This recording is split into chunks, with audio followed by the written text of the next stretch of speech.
Go home, go hard, go home. Touchdown like the end zone. When the circle turn to my home, can't get me out of my zone. Go hard, go home, go hard, go home. Yeah, these are championship rings on my hands now. In my head I'm top 10, yeah, that's hands down. You a squad, know you're looking man down. Funny how foes turn to friends now. Drive a race car like a Atari now. Call filling up, I need product again. Treat the business like a playground, might slide on you. Do me wrong, might slide on you. Do a backflip, cause I'm mad rich. I'm the definition of what that is. Go hard, go home, go hard, go home, go hard, go home, go hard, go home. Touchdown like the end zone. When the circle turn to my home, can't get me out of my zone. Go hard, go home. What's up? An afternoon edition of the Texas Longhorn Band Battle Podcast. My name is Harish. I will be your host tonight, along with my boy Tim Wayne. Tim, how you doing today, man? It's good, man. You see, I got my old memorabilia on. I had to dust off the old EA Sports hat from my tenure there. You know what I'm saying? Yeah, it's been quite a long time, and we've got a guest here today to talk specifically about probably our favorite EA Sports football game of all time. Right. But we welcome in Matt Brown from the Extra Points, publisher for Extra Points. Matt, how you doing today, man? Hey, thanks for having me, guys. It's great to be here. Awesome. And we really appreciate you taking some time to talk to us, not only about what we probably are mostly all here for, but let's just talk about the college football landscape in general. We're really excited to talk to you about that. Before we get started, of course, we've got to pay our dues and let everybody know how we made it here. So fanbattlesports.com, the latest and greatest, specifically from the AFC South, whether it includes the choking on division championship Jaguars, the Mayo Eaton Titans who don't know how to fire a head coach, the Colts who still have a GM that doesn't know what he's doing, or your division champions that were 3-win predictions at the beginning of the year, the Houston Texans. Cowboys? How about them Cowboys, baby? That's not an AFC South. So fanbattlesports.com. Go there, check out the latest and greatest. And, of course, you can check us out there as well. Articles, past broadcasts, anything along those lines. Also, if you're interested in starting your own podcast, please reach out to us there. We'll help you get set up. The backgrounds, the streaming, all that, the socials, fanbattlesports.com. Of course, follow us on Longhorn Fan Battle. Lots happening on the 40 acres, specifically in the last 24 hours. So we have a lot to dig into today. Follow us at Longhorn Fan Battle. We really appreciate the support as the channel continues to grow. And, of course, while you're here, don't forget to follow us on YouTube at the Longhorn Fan Battle YouTube channel. We would really appreciate it. All righty, Matt. Well, I'm going to give you the floor here for a little bit. Why don't you give us a little bit about yourself, how you got to the publisher of Extra Points, kind of what your landscape is in the college football community, and kind of go from there. Sure. It's fun, kind of having a lot of these conversations because I think people sometimes misunderstand what it is that I actually do. So I run a publication called Extra Points. I've been running it full time since 2020. Extra Points is a 4 days a week newsletter that covers off the field stories in the college sports industry. So that includes writing about the video game development because that's a sponsorship question. It's a revenue question. It's something that's important to the industry, but it also means I write a lot about things like realignment, about media rights valuations, about labor law and organizing. I write a ton about NIL and also about things that impact not just schools like Texas or my alma mater, Ohio State, but the Texas Southerns and the Sam Houstons and the Trinities, going all the way down to Division III, because there's a lot more schools out there like a Sam Houston or a West Texas than there are schools like Texas. And my audience, really runs the gambit from a lot of just diehard fans. And some of them are diehard fans because I want to understand how the industry works, because these off the field things play such a big role and what kind of team you end up having. And a lot of them are like, just look, man, I just care about the video game. I don't care about this NIL stuff. Like, that's fine. But it also includes a ton of people that work in the industry. So there's a pretty good chance that, that either your AD or your associate AD reads the newsletter. Your conference commissioner reads the newsletter. The people that are managing your NIL collective, that work as agents, that are national college sports reporters, these are the people that I'm talking with here on a regular basis. And they're the people that I'm writing for and the people that read Extra Points every day. There's a free version available and there's also a paywalled version for just $8 a month or $75 for a year to get everything that we write. Cool. And is the website just extrapoints.com? I wish it was it's extrapointsmb.com. Okay. And then, you can find me on Twitter. If I'm tweeting, I'm probably procrastinating between phone calls or what I do, putting off transcriptions. I'm at Matt Brown EP on Twitter. Extrapointsmb.com is the newsletter. Sweet. And we put that information in the chat. Again, go to extrapointsmb.com, subscribe to the newsletter 4 days a week at $8 a month or $75 a year. Sounds like a good deal for me. If you're ever interested in anything of off the field, we're in a very ever-evolving landscape of college football. Yeah. And it's really a great time to kind of dig into what is the next evolution of the industry as far as college sports comes into. And Matt's got the latest and greatest on that. So extrapointsmb.com. Cool. So speaking of the ever-evolving landscape of college football, let's talk about the biggest news within the last 24 hours. So Nick Saban comes in and says, all right, guys, I'm done. I'm peacing out. Nick Saban retires. In one word, Matt, I'll start with you. In one word, what is the first thing that comes to mind as you see the news coming through your screen? I was a little surprised, or I guess surprised if it's one word, right? We knew this was going to happen eventually, and there were some rumors from beat writers and from the national analysts that really know him personally that are like, he's talking real different about this particular team Nick's smiling way more. He's being more cuddly. He's talking about how proud he is. That doesn't sound like the Nick Saban that we know. Right. But he quit, I think, in the most Nick Saban way possible, which is interviewing an assistant coach vacancy that morning, showing up to coaching calls and working up until like 2 hours before the announcement actually happened. And this is significant, I think, for everybody here for a couple of different reasons, right? It's almost trite to refer to the guy as the best to ever do it. Although I think in the college world that's pretty indisputable, unless you want to go back and say it's Alonzo Stagg or Walter Camp or something from like the Paleolithic era. And his influence has shaped the entire industry. Saban's vocabulary, particularly in how he is teaching and explaining defensive calls, is stuff that's used not just in the SEC, it's all over the country, it's all over high schools. Repeating the terminology and the vocabulary and trying to teach the way that Nick has been doing it everywhere. How the rest of the SEC, or almost the rest of the SEC, have built their programs is in direct opposition to Nick. It's either we're going to try to emulate what Nick has built, or we're going to try to build something specifically to stop it, because they've been the gold standard for a championship elite caliber program for so long. And when I look at this, I understand if you were recruiting against him or playing against him or as a fan against his programs, maybe you might feel differently.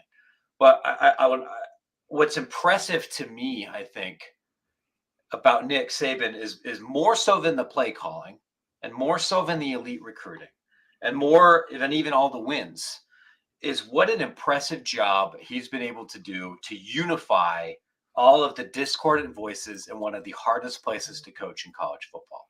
There's a lot of similarities, I think, actually, between the booster community, fan community, political situation in Alabama than there is at Texas.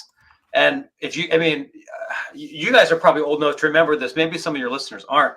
I think if you're under 30, you can take for granted that Alabama is always supposed to be this kick-ass Death Star. But before Nick Saban, this team sucked.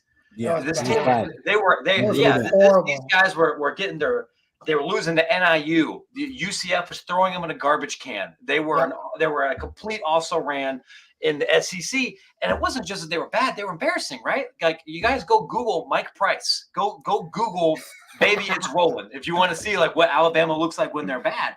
And part of that is because you got all these guys with more money than sense, and big egos fighting all the time, preventing a unified, cohesive vision. And I don't think this is a little bit of a stretch, but not really. Like, I think what Saban kind of went in there and did in that place is like holding together some kind of discordant post-Soviet republic with all of these different warring tribes and factions and bringing them all together. And I think it's going to be almost impossible for anybody else to do that. It's part of the reason why Texas, despite having more natural resources, and I think, than anybody else in the country, hasn't been nearly as consistent as places like Alabama that don't have the built-in advantages. It is not just an excellent teaching job and not just an excellent coaching job. It's an excellent political and CEO and leadership job. And college sports doesn't have many leaders like that. I think it's really interesting. And Tim, I want to get your thoughts on this as well here in a second. I think it's really interesting how you talked about, Alabama before Nick Saban. I was on Twitter earlier today and I saw the interview. I think it was Price. It was like a halftime interview of what the adjustments looked like in the second half. Man, I don't remember watching that. I don't even remember watching that game, but then I watched that interview and I was like, oh, wow. Like, this team was like unbelievably bad levels of bad. So it's interesting that you mentioned that. Tim, kind of the same question for you. What were your thoughts as you see the news scrolling, as I'm blowing up your phone because you're not responding to me because this is big news? Kind of what is your first thought as you saw this rolling through your screen? Well, let me first off by saying this is kind of unprecedented. We've never seen this before. We've had 3 legendary coaches kind of just hightail it out of there.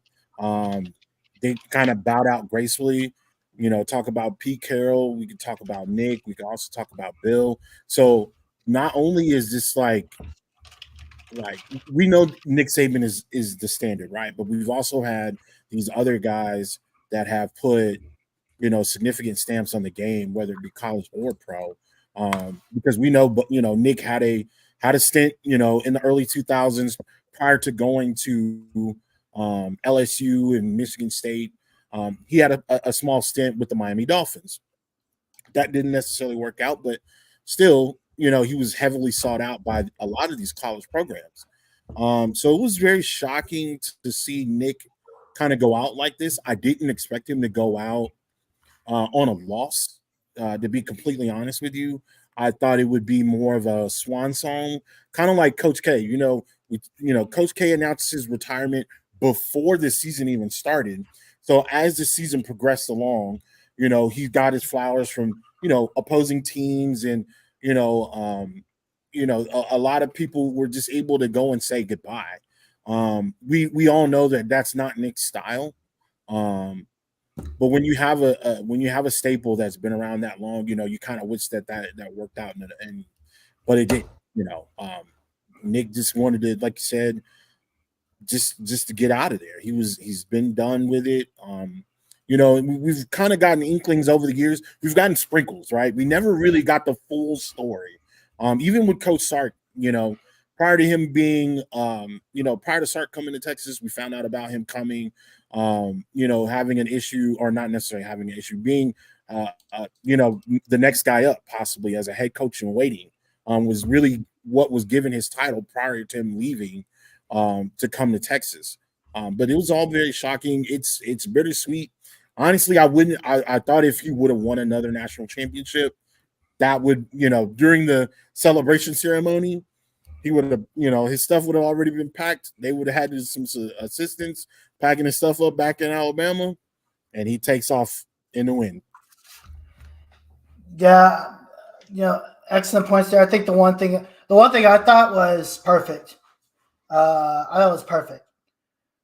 You take a look at the way Nick Saban is and the way he has been over the last couple of years, his disgust for NIL, his disgust for the transfer portal, his dismay for, everything in college football, the way college football is evolving, taking that next evolution step, realignment becoming another major thing, Texas and Oklahoma coming to the SEC, Oregon, USC, all these, the college football landscape is ever changing. And Nick's, in my opinion, just said, hey, I don't want to have to go through another transition phase. All I really wanted to do was win playoff games. Now I have to worry about, championships, right? That's all he cared about. Now he has to worry about not only winning championships, but essentially being a semi-GM of the team every single year, because you're trying to convince players to stay. You're trying to convince recruits that when you bring them in, that they're going to have an opportunity to play, even though the guys that are staying are leaving. Like, I think he had an interview just an hour ago. I didn't really watch the whole thing, watch a snippet of it, but he said something about, he just he didn't want to do the grind anymore. And I think being a college football coach it's really a 24/7, 365. It always has been, but now with the way everything is shaping, it truly is a 24/7, 365-day job. Yeah. There's just so much changing in the evolution of college sports. Not just obviously football, but just all of college sports, with the introduction of NIL and the transfer portal. Matt, I know you're really tied into the NIL stuff. How do you think? I mean, the obvious answer is I think NIL and how that's changed is kind of tied into all this. What do you kind of think about the future of NIL and Nick's thoughts about it? Well, I don't want to speculate that Nick Saban is decided to retire now because of NIL. Nick if that was the case, he would have told us. Sure. I don't know him personally like I know some other coaches. I'm not as tied into that department. In the interview that he gave earlier today with Reese Davis, he was just saying, like, I just thought it was time. And I began to think that maybe somebody a little bit younger might be able to do a better job with everything that comes into this. The man is 72 years old. Most people, when they're like private island rich and 72, they don't dream of working 70 hours a week. Sure. So I don't want to speculate about any of that. I mean, what you're saying very broadly about how in the last couple of years, running a major college football program has become an even more ridiculous time commitment, particularly with the way the calendar is set up in December, where you have postseason preparations, you have the assistant coaching carousel, you have the early signing period for high school recruits, you have the opening of the transfer portal, and you have Christmas and final exams, all these things all happening at the same time within 2 weeks. Yep. When everyone else already burned the hell out for the rest of the season, it drives a lot of people crazy. And there used to be a little bit more of a reset time, and now that isn't really happening. Yeah, everyone complains about that. Like, that's what the coaches' conventions are about. This is what people, the NCAA convention, half the people are yelling about this. But I can't say that was specifically the reason why he wanted out. One of the things that's fascinating, I think, about Saban compared to so many other coaches is the man has not been afraid to reinvent himself and reinvent his program multiple times. Nick Saban wanted to win championships playing Jim Harbaugh, big boy, smash mouth football, and whined about escalating play, about you're running 100 plays a game, and about wide open no huddle spread. Is this what we want football to be? And then everyone said, yeah. And he's like, all right, then I'm going to whoop you doing that. And then it's okay. We don't want NIL to be like this. We don't want to be like this. That's how it's going to be. Great. I'm going to crush everybody doing that. There's not many guys who have competed, have led programs at different schools in different ways and completely different philosophies at that elite level, like Nick Saban. Normally they end up like Dabo or Urban Meyer, where they destroy everybody. The rest of the world catches up to them and they don't have a second act, or Chip Kelly. That I think speaks to what is very unique about him and his career. That's a really good point. And Urban's done it on multitude of times, right? He came in, he built a program, he leaves because he's whatever, and then he comes back and does it again. The consistency that Nick Saban has brought not just to Alabama, but to college football in general is unheard of. I don't think we'll ever see anything like it again. Definitely a true legend to the game. So, congrats on retiring, Nick Saban. Now the SEC is wide open every year. Well, you've got Georgia, so we'll see what happens. Some other news, obviously local here to Texas fans. Quinn Ewers announces that he's coming back, and actually a very thoughtful letter. I don't know if you had a chance to take a look at it. It's basically a video of him, an overview of him talking about, how everybody in Texas has been great, how he's learned a lot. And he's kind of writing a letter, and at the end, he writes on his little, I think it's like the max cards or prep cards or whatever you call it, like the little trading cards about how, he basically writes on the back of it where you put your signature. He writes it and he says, I'm coming back. So very cool for Texas fans. I think as we look at replacements for Nick Saban, is there anybody that you probably think is like probably going to be the guy?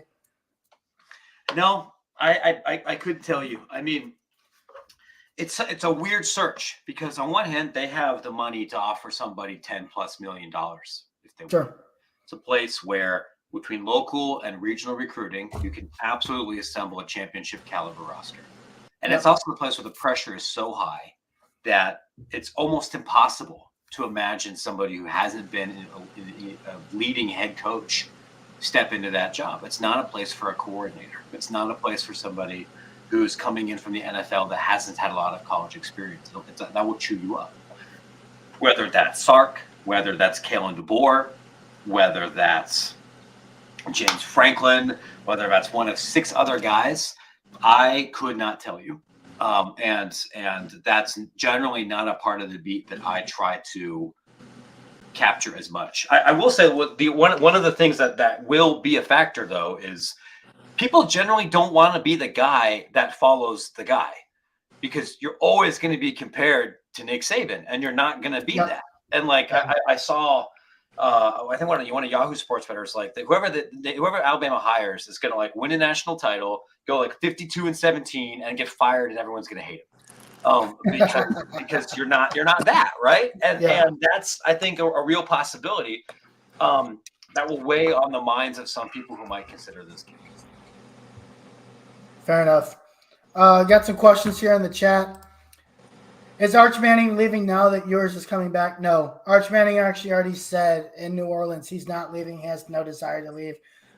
People have to understand Arch's sole reason, and I still believe this to this day, that he came to Texas is because of Steve Sarkisian. He wants to be coached by Steve Sarkisian. He wants to be under Steve Sarkisian. As long as Steve Sarkisian is the head coach of Texas, Arch Manning is not leaving. So we can go ahead and put that up to rest.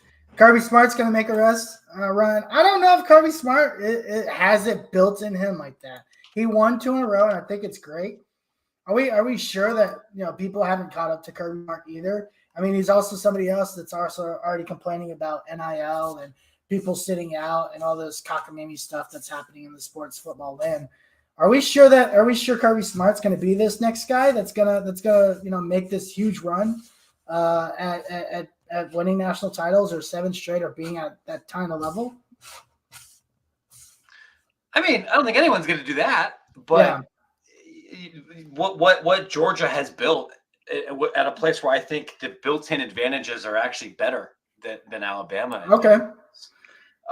Is awfully impressive. And I don't think anybody in college sports in this era should expect dominance like the Brady Belichick era or what Nick Saban had done, or the decade plus run for Bear Bryant or Woody Hayes or Shen Beckler or anything. I don't think that's possible, especially in a 16 plus team SEC where you're gonna be challenged more on a regular basis with teams that have comparable talent.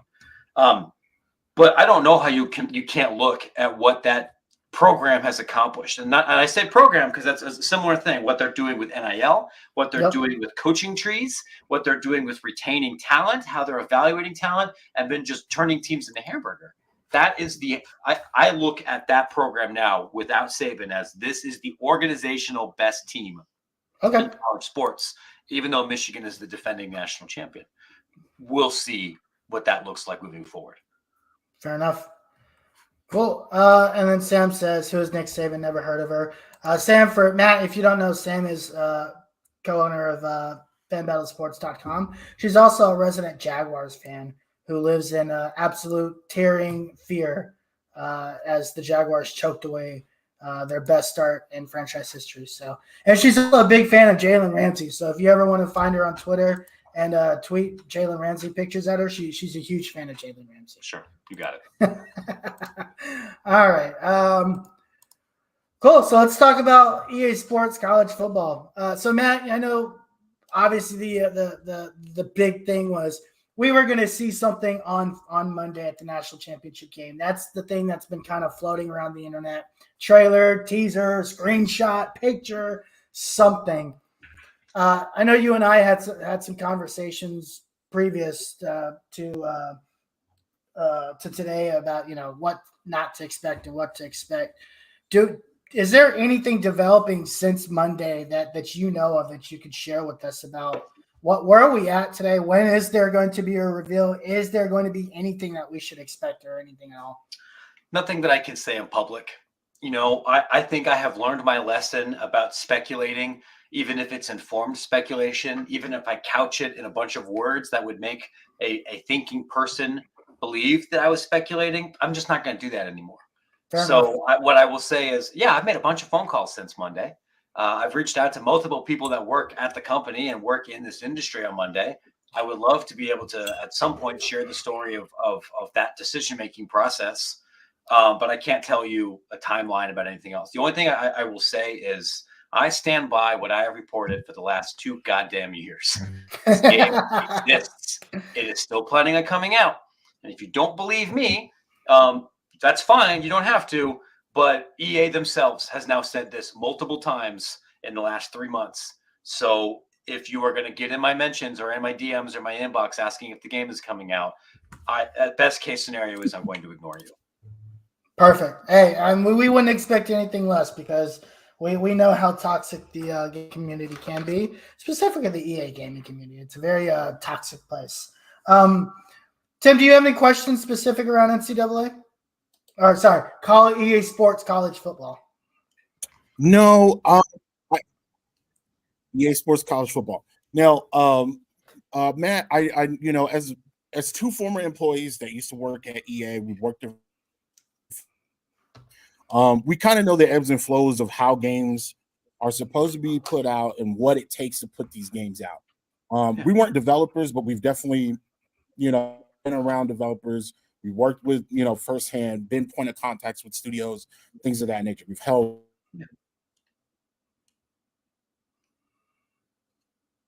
All at I think oh, there it is. EA.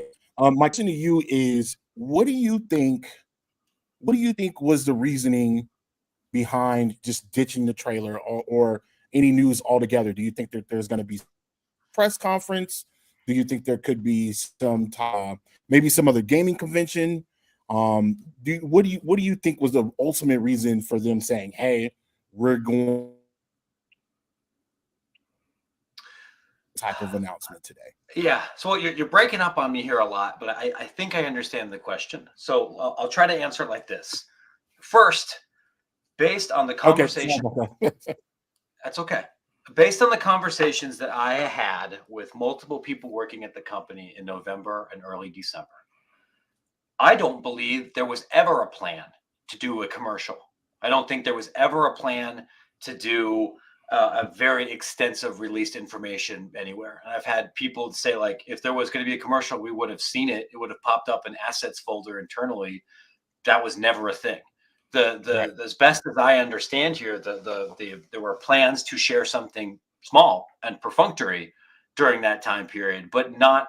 I mean, people are out here saying like there's going to be a commercial or a trailer or gameplay footage or even even a specific release date. Like that wasn't a thing that was part of the agenda. Now, do I have some theories or some very educated guesses about why nothing ended up happening on Monday? Yes, but like I said, because I don't have the receipts, I'm going to keep that to myself until I can share the entire story. I don't have anything concrete to tell anybody about when they should expect the next very specific thing. Right. What I can share is similar to what I've written a couple of different times on the newsletter, that my conversations with their press team and with their developer team is we want to talk to the public as soon as we are comfortable that everything behind the scenes is done and on the timeline and schedule that we're comfortable with. And that's going to be late Q1. And then escalate the level of sophistication and specificity moving forward into the game. And that came up because, every freaking day I sit in my computer, like my DMs are mostly very specific questions about the game. Like, hey, how many people are we going to be able to have in Online Dynasty? Or how long is Road to Glory going to be? Or what's this animation or something? And it's like, not only do I not know the answer to that question, but I could call up a project manager and they don't know the answer to that question because the game's not done.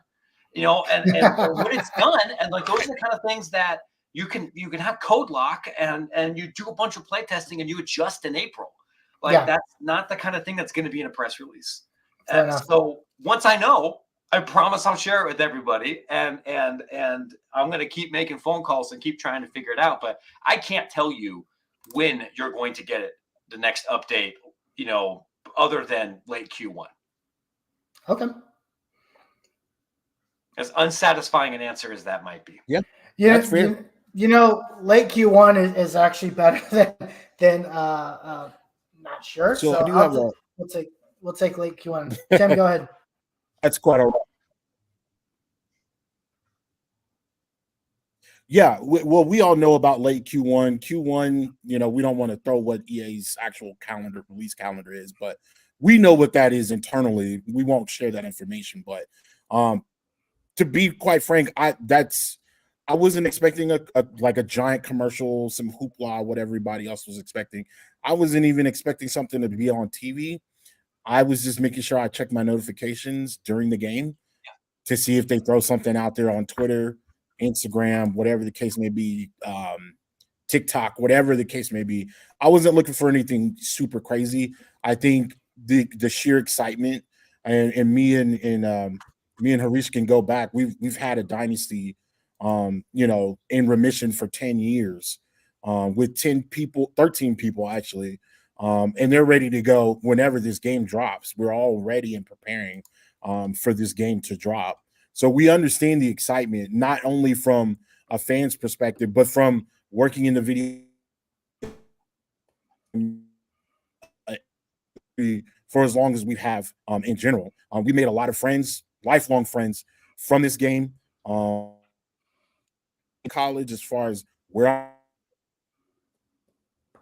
wanted to attend, I didn't know the difference as a kid. I didn't know the difference between tennis game because picking Texas, and I don't realize it until the game starts when they, announce where the stadium is. So in just a, and we'll segue into this. And Harish, I definitely want to hear what you have to say as well.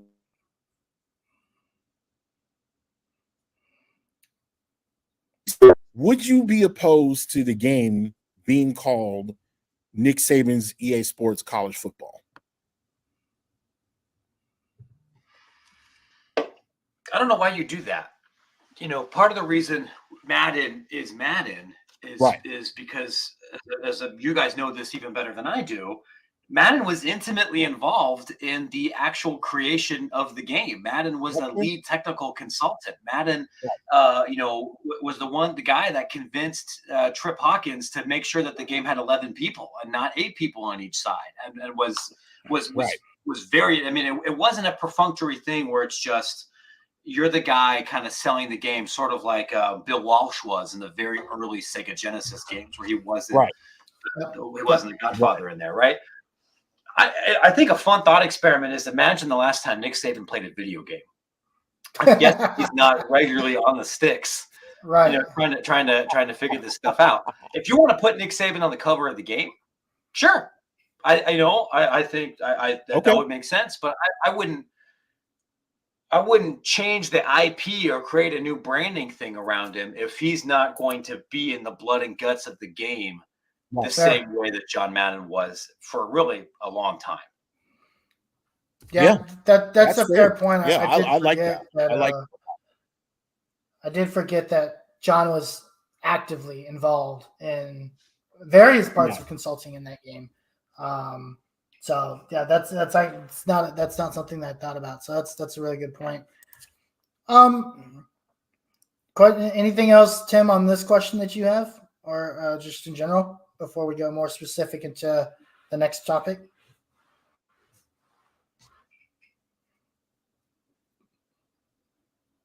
Did we lose you? I'm still here, but I think we lost Tim. So it's been very difficult to hear Tim. Tim's had a difficult day in connection. Yeah, I got a couple minutes for a few more questions though. Yeah. Cool. I think we'll move forward. Yeah, we'll move on. Kind of want to go into cover athletes, and this might kind of be more into your wheelhouse, not specific on who they might be, but how we get there. What factor, if any, does NIL play into this? Is there going to be some sort of NIL factor of like, hey, if you're the cover athlete and your current college athlete, X, Y, and Z will happen?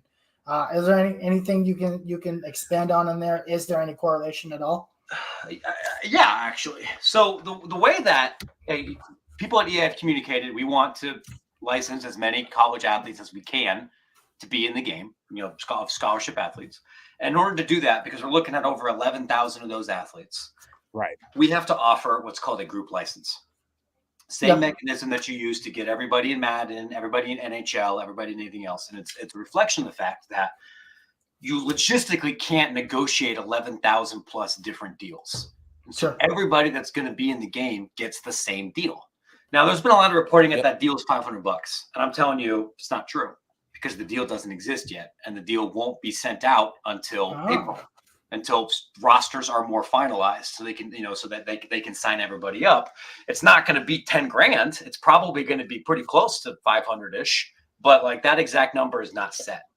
Now, one way that EA could theoretically get more money in the pockets of the more important or more marketable athletes is to then have a secondary marketing contract, which is what several players ended up doing for Madden, where it would be like, listen, you get your NFLPA check for being in the game, but Electronic Arts will pay you $25,000 if you tweet about Madden 12 times, or you give away a copy of the game, or you show up to this promotional event. Interesting. If you're Patrick Mahomes, or if you're somebody else, right? Like hypothetically, that's NBA 2K has done similar deals I'm making the financial number up, but they've done similar one-off deals to help promote the game itself. So Sure. that is the thing that could theoretically happen for many college football players who aren't in the game. But if you're the starting quarterback, if JJ McCarthy comes back next year and he's a big marketable guy and he would like to make more than $900 or whatever it is for the game, that is a thing EA could potentially do. Right. They Okay. could, if they wanted to, also offer a secondary contract for the cover. Because that's a far different promotional thing. My understanding is in the NFLPA contract is the guy that's on the cover of the game makes more money than the backup long snapper for the Jaguars, who's just there on a check. But we can't confirm, or at least I cannot confirm, that there's only going to be one cover. There could be many covers. I don't know that, and I can't confirm that the cover is necessarily a current athlete. It could be. This is the first time that's allowed. Historically, that wasn't because they weren't allowed to pay the players. This year, they could. It could be. It could be somebody like Caleb Williams, who will not be in college and won't be in the game when this comes out. That's not me saying Caleb Williams is going to be on the cover. If you tweet me about the freaking Dr. Pepper commercial one more time, that was not breaking news. I'm using him as an example. Right. Or you could do former Heisman winners. You could do Nick Saban. You could do crowd shots. You could do lots of other things, right? And even the old game didn't always use a current player. They used Desmond Howard, I think, once for an anniversary edition. Yeah, that was. I think you could go in lots of different directions. Yeah. And I don't actually know if EA's made up their mind yet about where they want to go. Interesting in that world. So I can't tell you where they're leaning one way or another. Yeah, I personally think from the experience, I could definitely see Nick Saban being on the cover. It makes sense. I could also see, as the twilight years of NCAA football came along, there were multiple covers. I have my own cover. It was a thing, but it was scrapped. And I don't know if you remember this, Harish, but I had a cover of NCAA football 07, and it was Vince Young on the cover. Yeah, I do remember that. That was a cover that was in the works, but it got scrapped. But then they eventually moved on to multiple covers for multiple systems. So each system, I think on PSP was like Jason Campbell when he was at Utah. There was a PS2 cover with Brian Orakpo. There was an Xbox cover.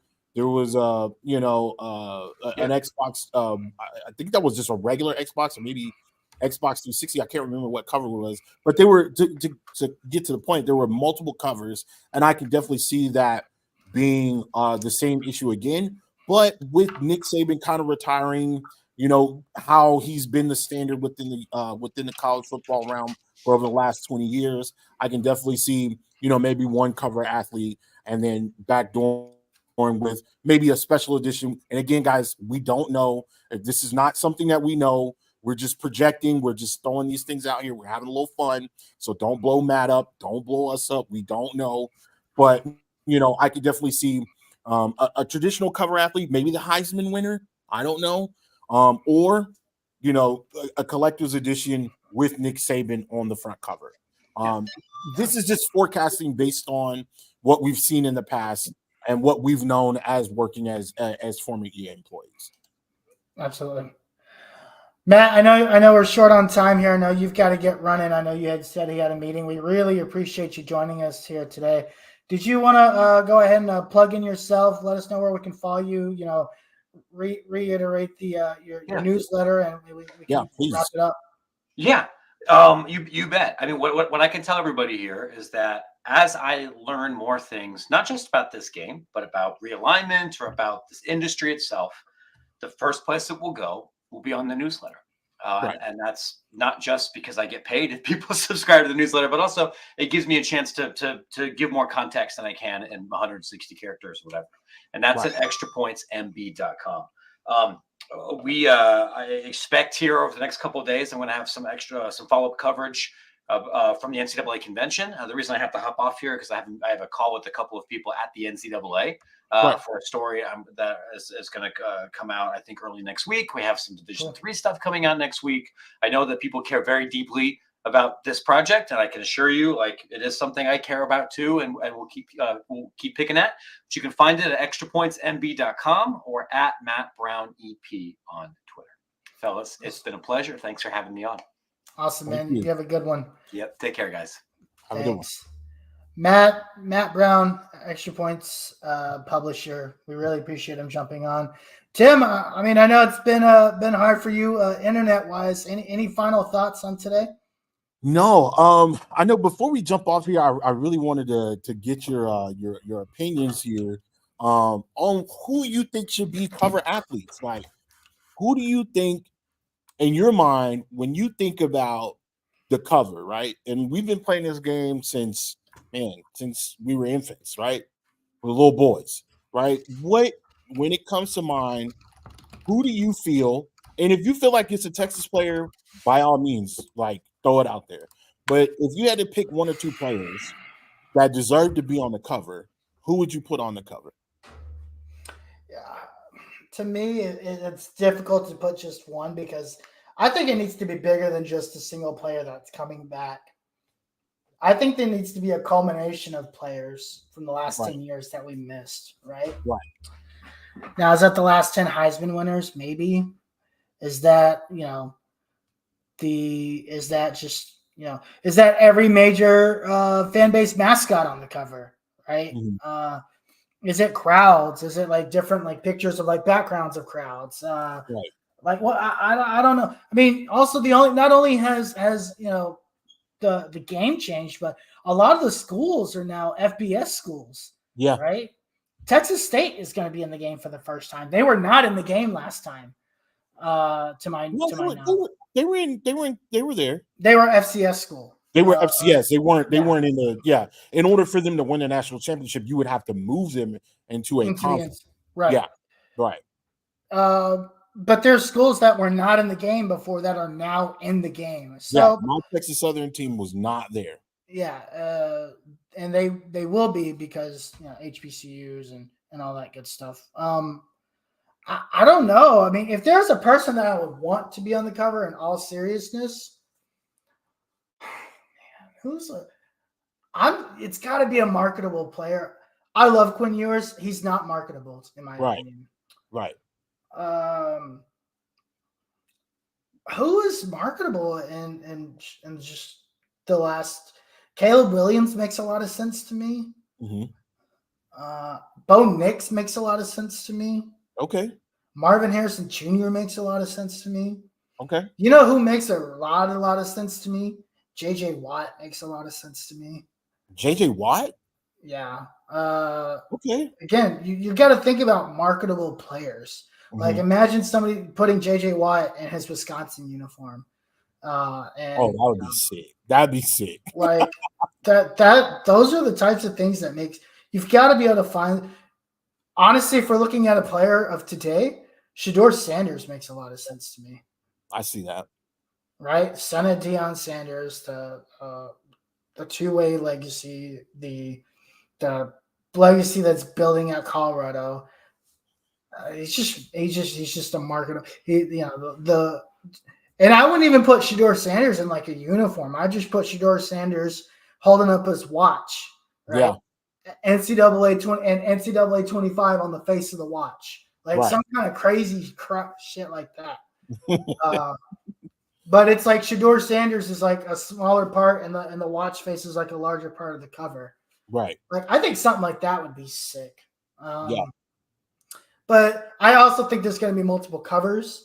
I think there's going to be because there's digital nowadays, which didn't exist back in the day. Right. You'll get a digital cover, and then I think there's going to be 3 versions of this game.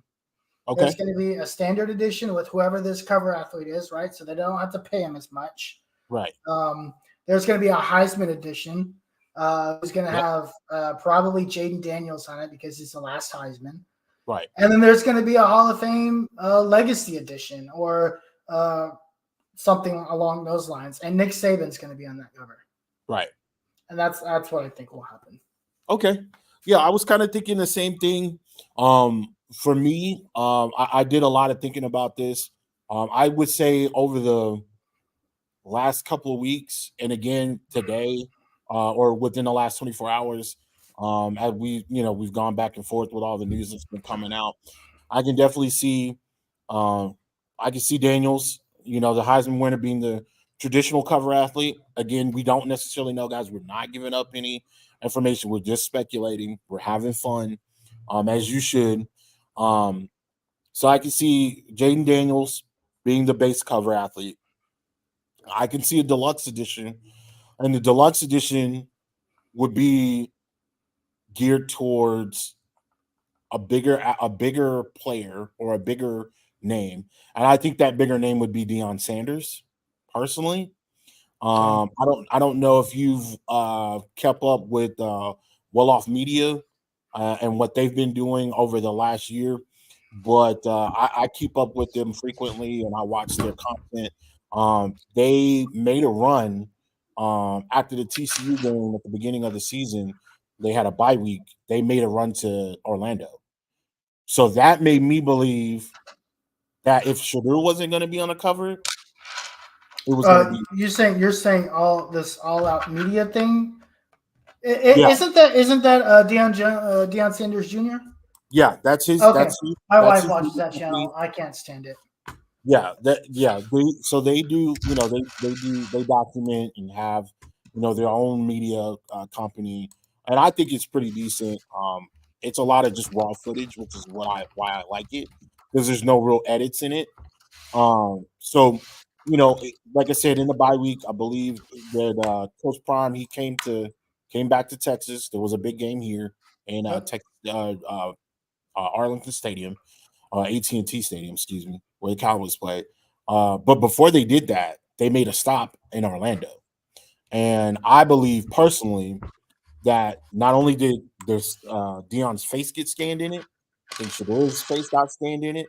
And I also believe that they shot did a couple of things to, make a cover. And I think Deion is going to be on a cover.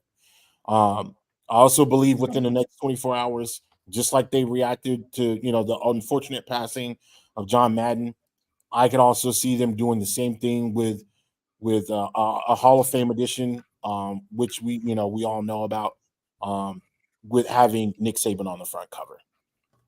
Yeah, I don't think anything's going to happen this week. No, me neither. You said next 24 hours. No, I'm sorry. I'm saying with hearing about Saban within the next 24 hours. Oh, yeah. Yeah. That's what I mean.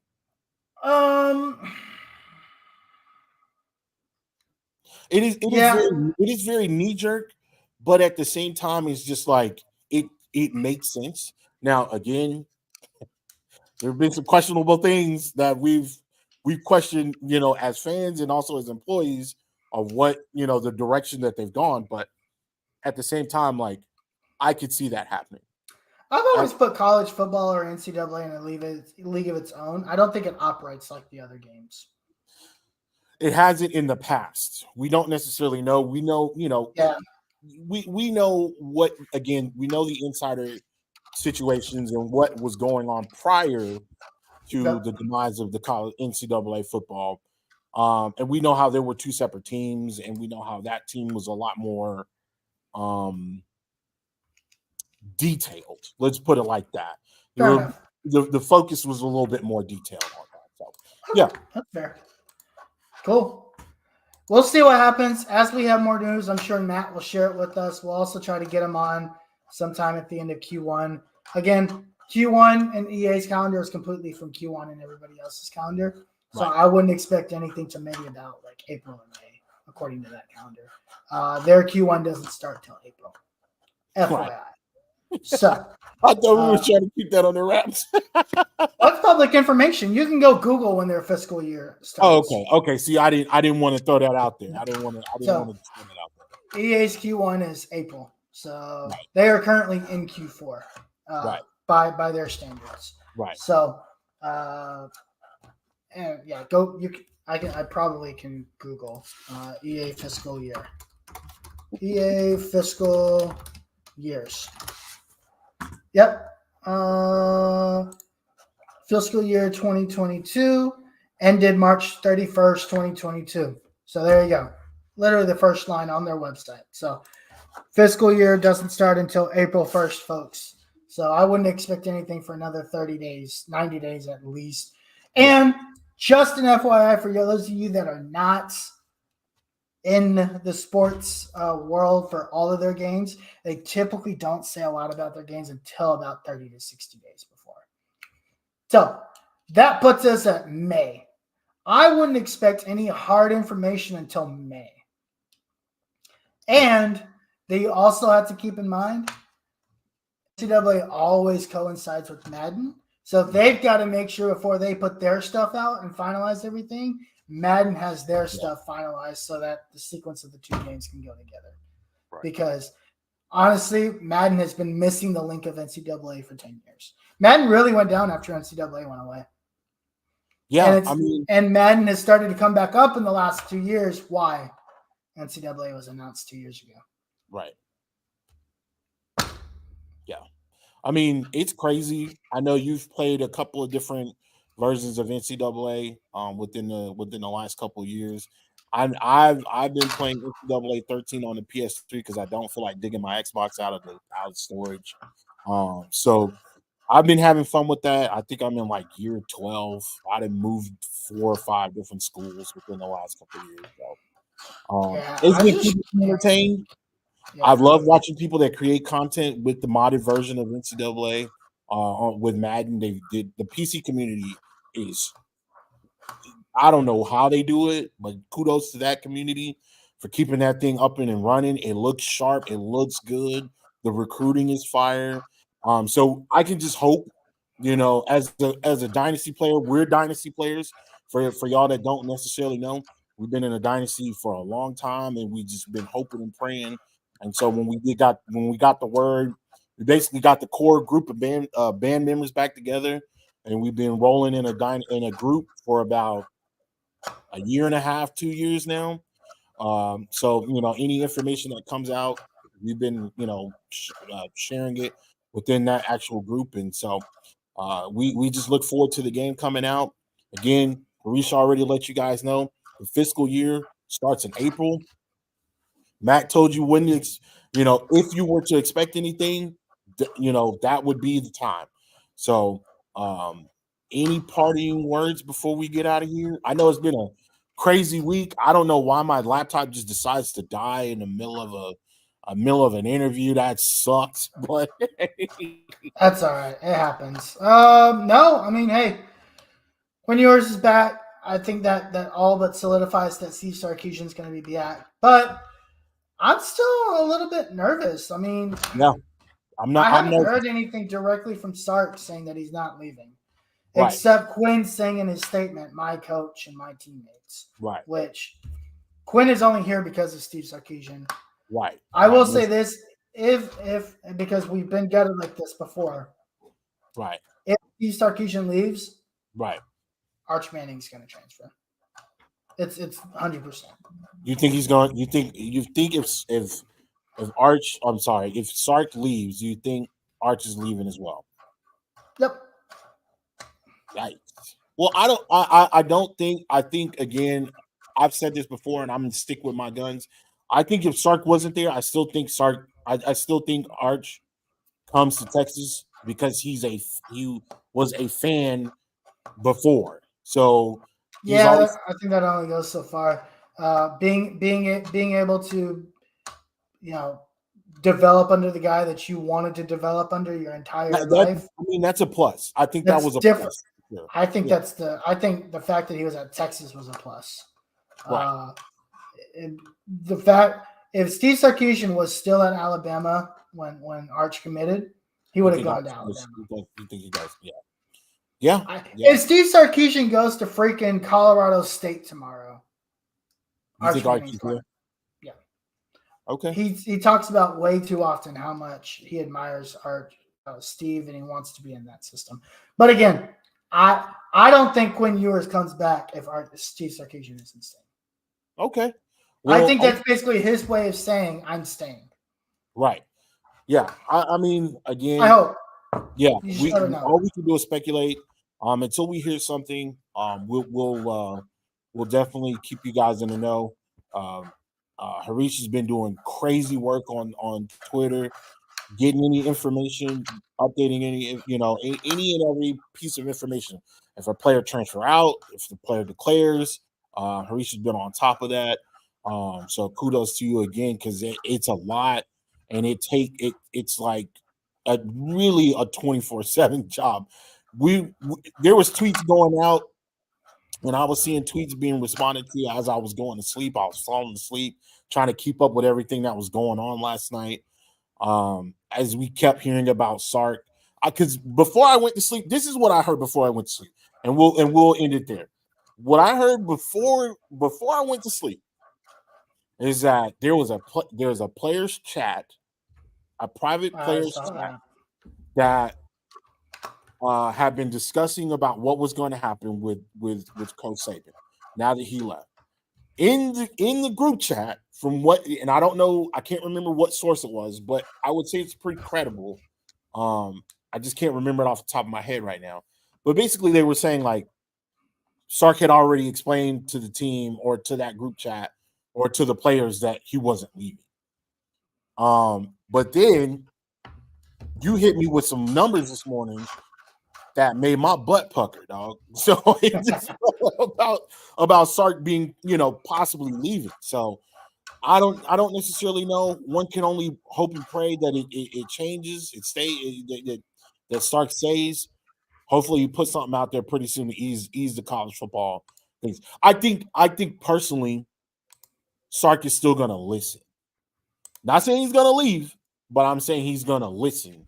I don't think he's gonna shut anything down, because that would be stupid. Anybody in college football that would get a phone call, because I'm guaranteeing you, Nick is in the process of looking for this coach as well. I don't think Nick is just leaving it up to the AD to just be like, go ahead and find your own coach. I think. No. He's heavily involved. I think Nick has a list of people that he would see that he thinks would be great successors. And if Alabama is reaching out, it's Nick Saban making a phone call to offer. I think personally, Alabama's already reached out to Sark. That's what I'm saying. I agree. I'm agreeing with you 1,000%. I believe that phone call was the first phone call to go out. Again, we know what the situation was before Sark left Texas or left to come to Texas.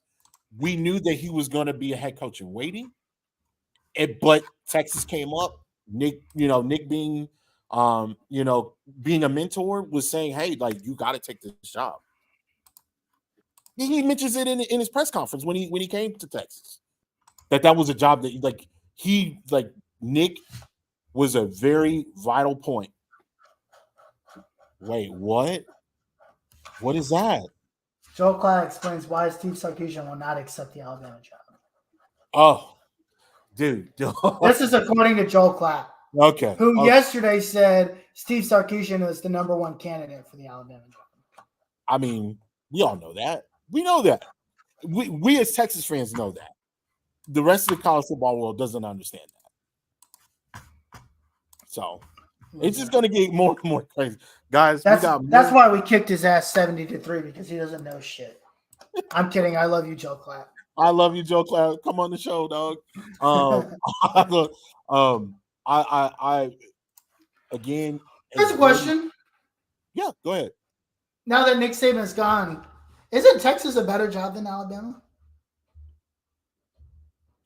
With the departure of some of the players, I think so. Yes. Like, you're going to have to go in there, essentially reconstruct the entire roster, and quickly. If you don't have success in a year as the new coach, they're going to run you out of town. Yeah, because this is uncharted territory. They haven't been in this situation in what, 17 years? 20 years, basically. Let's just say 20 years. Yeah. So Saban got there, what, 2003, 2004, 2003? No. It was 2006, I thought. 2006? Okay. So 2006. Yeah, basically. Something like that. It's basically been 20 years, right? So he got there in, 2007. Yeah, we lost Tim again. So, guys, we'll keep you updated on there we go. I got you back. Yep. We should probably wrap up so your computer doesn't die again. Tim, where can the people find you? Yeah, nobody can hear Tim.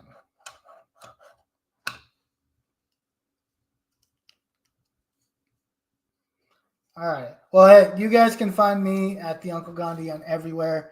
Of course, I'm also live on the Horseshoe Mob Fan Battle podcast Tuesday nights, 8:30 p.m. Central Time, with the AFC South Fan Battle podcast on Monday nights. And you can find me on Twitter at the Uncle Gandhi. Tim, where can the folks find you? You can find me at Tim Wayne on all social media platforms. I'm more active on Twitter, so jump in there. Let's talk sports. Let's talk college football. Let's talk about the game. What do you want to see? Who do you think is going to be your cover athletes? Make sure you guys like, share, comment, and subscribe again. Let us know who you think your cover athletes are going to be in the comments. We'd love to hear what you guys think. Throw some obscure names out there. I don't know. Let's throw Toby Gerhart out there. I don't know. Let me know what you think. If you're a Sanford Cardinals fan, throw Richard Sherman out there. I don't know. But let us know what you guys think. It's in a season where this is a year-round thing, right? College football is year-round, right? So just because college football is over doesn't mean that we're going to stop. We're going to continue to cover college football. As you guys see, as the news cycle goes, we go. And we know that it's a nonstop thing, so we're going to keep rolling until the next season. We'll also be covering other things within the Longhorn Nation, whether it be baseball, basketball, men's and women's basketball, and all things Texas. So keep it locked in, guys. We really appreciate it. Apologies for the technical difficulties today, but we'll make sure that gets addressed and taken care of. But we do appreciate you guys sticking with us, and you guys have a great weekend. Got a lot of games this weekend in pros, so if you're a Cowboys fan, don't care. Y'all be easy till Gable. Have a good one. Peace. Go home. Touchdown like the end zone. When the circle turn the